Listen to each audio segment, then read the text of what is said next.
Hello, I'm David Harper with the BBC News. Somalia's government has called an emergency cabinet meeting after the breakaway region of Somaliland announced that it had struck a deal with Ethiopia. As part of the accord signed in Addis Ababa, Somaliland said it would grant landlocked Ethiopia access to the Red Sea in return for recognition of its independence. Grant Ferret reports. This is a potentially seismic moment in the volatile Horn of Africa. No country has recognised Somaliland since it broke away 3 decades ago.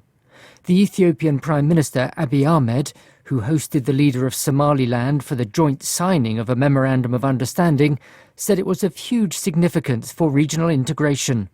But Ethiopia has not explicitly said it will recognise Somaliland as part of the deal. That hasn't stopped Somalia from reacting with alarm. One government minister in Mogadishu said his country's sovereignty was indivisible. Thousands of people in Japan have spent the night in evacuation centres following a powerful earthquake on Monday in Ishikawa Prefecture. There have been more than 100 aftershocks. Officials say 6 people are confirmed to have been killed. An unknown number are trapped beneath the rubble in several towns. The Japanese Prime Minister Fumio Kishida said help was on the way. The self-defense forces will face many difficulties reaching the disaster-hit areas because roads have been cut off. But people trapped in buildings should be rescued as soon as possible before the buildings collapse. I have ordered self-defense force officials to do everything they can to get to the disaster-hit areas.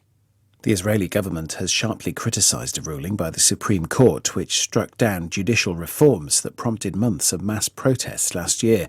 The Likud party of the Prime Minister Benjamin Netanyahu said it was the wrong time for such a decision when Israel was at war. More from Shaima Khalil in Jerusalem.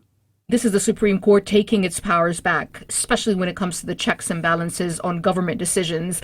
The Supreme Court is saying, we will hold you to account. We will separate powers. Remember, before the war in Gaza, Israel was experiencing unprecedented internal division with the hundreds of thousands of people taking to the streets. The critics were saying what the government was proposing was a threat to Israel as a democracy. And at the heart of that was this reasonableness bill that essentially took away the power of the Supreme Court to stop a government's decision or action if it was deemed unreasonable.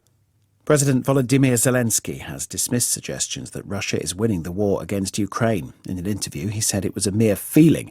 He pointed out that Russia continued to suffer huge losses on the battlefield. Mr. Zelensky acknowledged that Ukraine's counter-offensive in the middle of last year had not progressed as fast as its allies had hoped, but he rejected any Russian call for talks. He said if the Kremlin wanted to talk, it was only because it didn't have enough missiles or trained soldiers. World News from the BBC. Pope Francis has condemned the recent arrests of Roman Catholic priests and bishops in Nicaragua. In his New Year's message in St. Peter's Square, the Pope called for dialogue to try to get them released. At least 14 members of the clergy have been detained in Nicaragua in the past 2 weeks.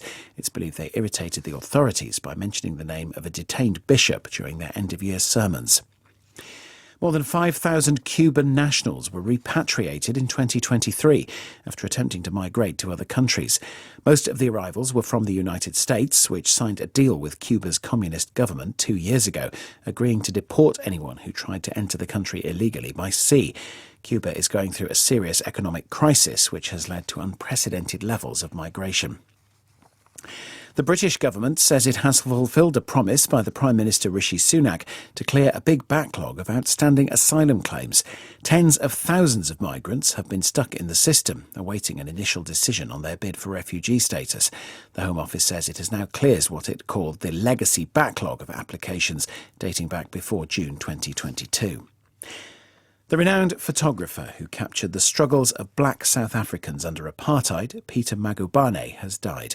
He was 91. Wazir Hamzin reports.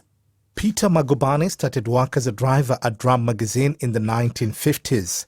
He went on to become one of the few black photographers covering the key events of decades of repression, from the Sharpeville massacre in 1960 and the trial of Nelson Mandela several years later to the Soweto uprising in the 1970s. He was appointed official photographer to Nelson Mandela after the anti-apartheid leader was released from prison in 1990, capturing his joy while dancing at a birthday party months later. The South African President Cyril Ramaphosa said Peter Magubane had fought for freedom through his work. BBC News.